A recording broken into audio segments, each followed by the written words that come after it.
Monster Train 2 just launched and its player count is impressive. The launch of Monster Train 2 has sent waves through the gaming community, quickly establishing itself as a triumphant sequel. Within hours of its release, the game climbed to the top charts across multiple platforms, with a concurrent player count that surprised even optimistic analysts. The numbers indicate more than just interest. They reveal a hunger for well-executed, strategic roguelike deck builders that evolve meaningfully from their predecessors. One of the most intriguing aspects of Monster Train 2's impressive debut is how it managed to retain its core mechanics while introducing substantial new features. Veteran players of the original game jumped on board swiftly, contributing to the early player spike. Simultaneously, the sequel's sleek marketing campaign and community-driven early access feedback loop pulled in a fresh wave of players who never touched the first game. The result? A confluence of old fans and newcomers forming a vibrant player base from day one. What's also worth noting is the timing and strategy behind the release. By launching during a relatively quiet period in the release calendar, Monster Train 2 avoided being overshadowed by AAA behemoths or seasonal updates from competitive live-service games. This tactical release window allowed it to dominate word-of-mouth conversations and social media timelines. The resulting viral momentum helped the player count surge beyond expectations. Gameplay depth, as always, remains a key magnet for engagement. Early reviews from streamers and YouTubers praised Monster Train 2's more refined card synergy mechanics, multi-floor chaos, and newly added factions, all of which combine to offer hundreds of hours of replayability. These design upgrades aren't just marginal improvements. They redefine the possibilities of the genre and reward long-term strategic planning. This naturally incentivizes more players to try the game and stay. Community interaction has also been a driving force behind the title's success. Developers behind Monster Train 2 have been vocal about their commitment to community-led updates, openly engaging on Discord, Reddit, and Twitter. Their transparency and responsiveness contributed significantly to pre-launch excitement. When players feel heard, they return not just out of interest but loyalty, and that's reflected in the retention rates observed just days into release.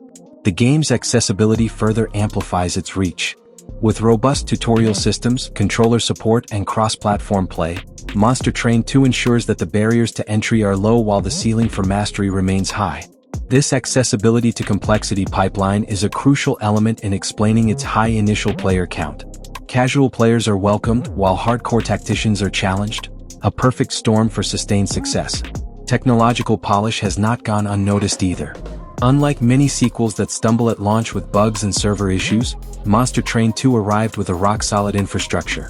Smooth matchmaking, quick load times, and stable performance across hardware tiers built trust from the outset. When a game just works at launch, the positive buzz becomes self-sustaining, pulling in curious onlookers. What's particularly fascinating is the social ecosystem blossoming around the game. Online forums, fan art hubs, Twitch streams, and theory crafting threads exploded within the first 48 hours. These community-driven networks don't just reflect success, they amplify it. As fans debate optimal builds and share highlight reels, they organically market the game better than any ad campaign could. The competitive scene is also evolving faster than expected. With new daily challenges, leaderboard systems, and a co-op mode, Monster Train 2 encourages a metagame that drives return play.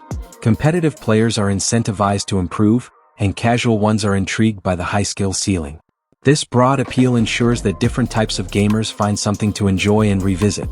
In the context of the broader industry, the game's performance is even more remarkable. As attention spans shrink and genre fatigue grows, maintaining excitement in a sequel is a rare feat, yet Monster Train 2 demonstrates that with the right blend of innovation and respect for the original formula, it's still possible to hit big in an oversaturated market. Its launch success is a case study in how to do sequels right. It's also worth examining the role of visual and audio design in Monster Train 2's magnetism. The art style, though familiar, is sharper, with more dynamic animations and richer environmental details. The soundtrack pulses with urgency and grandeur, keeping pace with the high-stakes nature of each run. This level of polish contributes not just to immersion, but to shareability. Streamed gameplay looks and sounds compelling, drawing in viewers who often convert into players.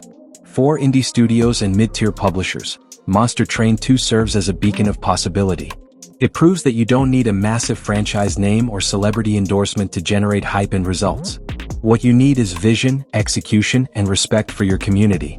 The launch's explosive numbers are a testament to that philosophy, and a challenge to the industry at large to follow suit. In conclusion, Monster Train 2 has not only met expectations, it has surpassed them both critically and commercially. Its impressive player count at launch is not a fleeting fluke but the result of strategic timing, design excellence, community rapport, and technical stability.